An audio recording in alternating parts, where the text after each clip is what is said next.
আসসালামু আলাইকুম। সংবাদে আপনাদের সবাইকে স্বাগত জানাচ্ছি। আমি ফিরোজ তোহা। শুরুতেই সংবাদ শিরোনাম। বাংলাদেশের সর্বশেষ গুরুত্বপূর্ণ আপডেট সংবাদে আপনাকে স্বাগত। শুরুতেই সংবাদ শিরোনাম, পরে বিস্তারিত। শুরুতেই জানাবো, নতুন মামলায় 4 দিনের রিমান্ড মঞ্জুর জুনায়েদ আহমেদ পলকের।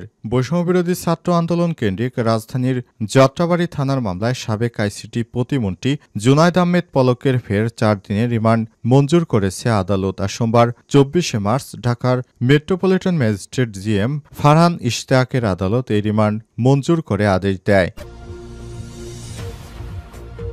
এরপর জানাবো, তামিমের অসুস্থতায় বিসিবির জরুরি বোর্ড সভায় স্থগিত। প্রিমিয়ার লিগের ম্যাচ খেলতে নেমে হঠাৎ অসুস্থ হয়ে পড়লেন জাতীয় দলের সাবেক অধিনায়ক তামিম ইকবাল। তামিমের এই আকস্মিক অসুস্থতার প্রভাব পড়েছে বাংলাদেশ ক্রিকেট বোর্ডের বিসিবির কার্যক্রমেও।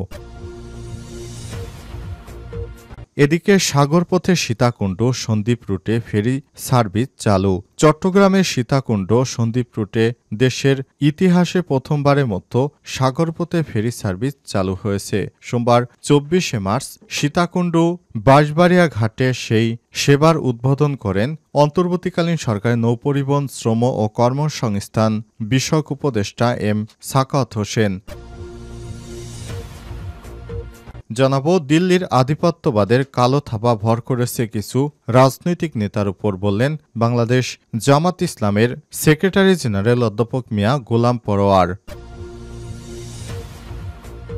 এদিকে পাকিস্তান সীমান্তে দুষ্কৃতকারীদের সঙ্গে ভারতীয় বাহিনীর ব্যাপক গোলাগুলি। পাকিস্তানের সঙ্গে থাকা আন্তর্জাতিক সীমান্তে দুষ্কৃতকারীদের সঙ্গে বন্দুকযুদ্ধে জড়িয়েছে ভারতীয় সেনাবাহিনী। এ সময় ব্যাপক গোলাগুলির শব্দ শুনেছে স্থানীয়রা। এই ঘটনায় হতাহত এখন পর্যন্ত কোনো তথ্য দেয়নি ভারত। এবং সর্বশেষ জানাবো, এবার হাসপাতালে হামলা করে হামাসের জ্যেষ্ঠ নেতাকে হত্যা করল ইসরায়েল। ফিলিস্তিনের গাজা একটি হাসপাতালে হামলা চালিয়ে হামাসের জ্যেষ্ঠ এক নেতাকে হত্যা করেছে ইসরায়েল। রোববার 23শে মার্চ সন্ধ্যায় বিমান হামলা চালায় দখলদার বাহিনী। এতে হামাসের অর্থবিষয়ক প্রধান ইসমাইল বারহুম ও তার এক সহযোগী নিহত হয়েছেন। প্রিয় দর্শক, এতক্ষণ শুনছিলেন সংবাদ শিরোনাম, এবারে বিস্তারিত। তবে তার আগে বন্ধুরা, অনুরোধ থাকবে সংবাদটিতে একটি লাইক দিন। এই চ্যানেলে আপনি নতুন হয়ে থাকলে আমাদের সংবাদটি দেখতে দেখতে চ্যানেলটি সাবস্ক্রাইব করে রাখুন। কমেন্ট করে বন্ধুরা আপনার মূল্যবান মতামত জানিয়ে দিন আপনি বিশ্বের কোন দেশ থেকে বা বাংলাদেশের কোন স্থান থেকে আমাদের সংবাদটি দেখছেন এবং শুনছেন।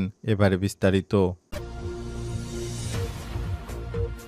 নতুন মামলায় 4 দিনের রিমান্ডে জুনায়েদ আহমেদ পলক। বৈষম্যবিরোধী ছাত্র আন্দোলন কেন্দ্রিক রাজধানীর যাত্রাবাড়ীতে থানার মামলায় সাবেক আইসিটি প্রতিমন্ত্রী জুনায়েদ আহমেদ পলকের ফের 4 দিনের রিমান্ড মঞ্জুর করেছে আদালত। সোমবার 24শে মার্চ ঢাকার মেট্রোপলিটন ম্যাজিস্ট্রেট জিএম ফারহান ইশতিয়াকের আদালত এই রিমান্ড মঞ্জুর করে আদেশ দেন। এদিন সকাল 10টায় পলকের ঢাকার সিএমএম আদালতে উপস্থিত করা হয়। এরপর মামলায় তাকে 7 দিনের রিমান্ডে নিতে আবেদন করেন মামলার তদন্তকারী কর্মকর্তা রাষ্ট্রপক্ষের public prosecutor Omar Faruqi remand মঞ্জুরির পক্ষে শুনানি করেন। অন্যদিকে আসামি পক্ষে অ্যাডভোকেট ফারজানা ইয়াসমিন রাখি ও অ্যাডভোকেট তরিকুল ইসলাম রিমান্ড বাতিল চেয়ে আবেদন করেন। উভয় পক্ষের শুনানি শেষে 4 দিনের রিমান্ড মঞ্জুর করে আদেশ দেয় আদালত। মামলার সূত্র থেকে জানা গেছে, বৈষম্যবিরোধী ছাত্র আন্দোলনে অংশ নিতে গত 5ই আগস্ট যাত্রাবাড়ির মেয়র হানিফ ফ্লাইওভার এলাকায় পুলিশ ও আওয়ামী লীগের হামলায় মৃত্যুবরণ করে ভুক্তভোগী ওবায়দুল ইসলাম। এই ঘটনায় রাজধানীর যাত্রাবাড়ী থানায় একটি হত্যা মামলা দায়ের করা হয়। গত 14ই আগস্ট রাতে রাজধানীর খিলক্ষেত থানাধীন নিকুঞ্জ আবাসিক এলাকা থেকে আত্মগোপনে থাকা অবস্থায় জুনায়েদ আহমেদ পলককে গ্রেপ্তার করে ডিবি পুলিশ। এরপর থেকে বিভিন্ন মামলায় তাকে গ্রেপ্তার দেখিয়ে দফায় দফায় রিমান্ডে নেওয়া হচ্ছে। বর্তমানে তিনি গাজীপুর কাশিমপুর কেন্দ্রীয় কারাগারে রয়েছেন। তামিমের অসুস্থতায় বিসিবির জরুরি বোর্ড সভায় স্থগিত। প্রিমিয়ার লিগের ম্যাচ খেলতে নেমে হঠাৎ অসুস্থ হয়ে পড়লেন জাতীয় দলের সাবেক অধিনায়ক তামিম ইকবাল। তামিমের এই আকস্মিক অসুস্থতার প্রভাব পড়েছে বাংলাদেশ ক্রিকেট বোর্ড বিসিবির কার্যক্রমেও। সোমবার 24শে মার্চ দুপুর 12টায় বিসিবির বোর্ড সভা অনুষ্ঠিত হওয়ার কথা ছিল। তবে তামিমের সংকটাপন্ন অবস্থার খবর পাওয়ার পরই সভা স্থগিতের সিদ্ধান্ত নেওয়া হয়। বিসিবির পরিচালক ও ও শীর্ষ কর্মকর্তারা সভা বাতিল করে সরাসরি হাসপাতালে ছুটে যান। মোহামেডানের হয়ে ডিপিএলের ৮ম রাউন্ডের ম্যাচ খেলতে সাভারের বিকেএসপির মাঠে হাজির হয়েছিলেন অধিনায়ক তামিম ইকবাল। নির্ধারিত সময়ে টসও করেছিলেন, এরপর অসুস্থ হয়ে পড়লেন তারকা এই ক্রিকেটার।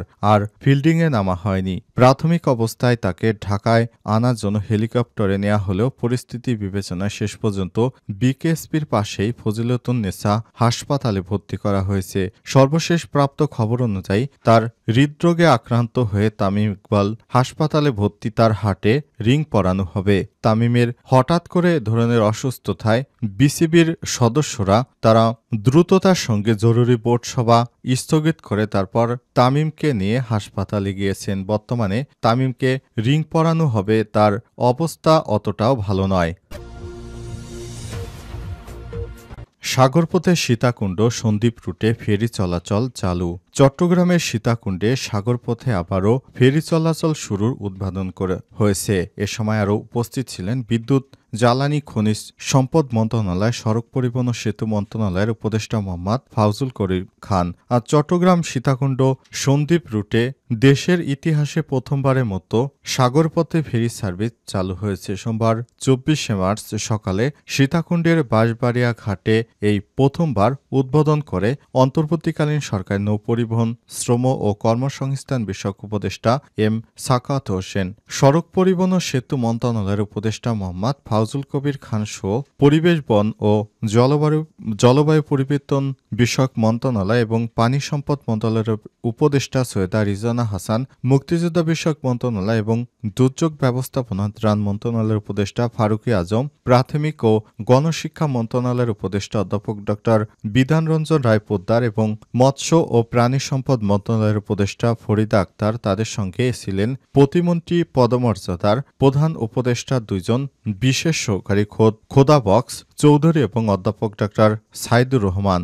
সন্দ্বীপে পৌঁছতে এখন থেকে বাস, ট্রাক, প্রাইভেট কার সহ সব ধরনের যানবাহন সরাসরি ফেরির মাধ্যমে চলাচল করতে পারবে। তবে বর্ষাকালে সমুদ্র উত্তাল হয়ে উঠলে ফেরি চালু রাখা যাবে কিনা তা নিয়ে উদ্বেগ তৈরি হয়েছে। বিআইডব্লিউটির চেয়ারম্যান কমোডর আরিফ হোসেন মোস্তফা জানিয়েছেন তারা এই সমস্যা মোকাবেলার জন্য প্রস্তুতি নিয়েছেন।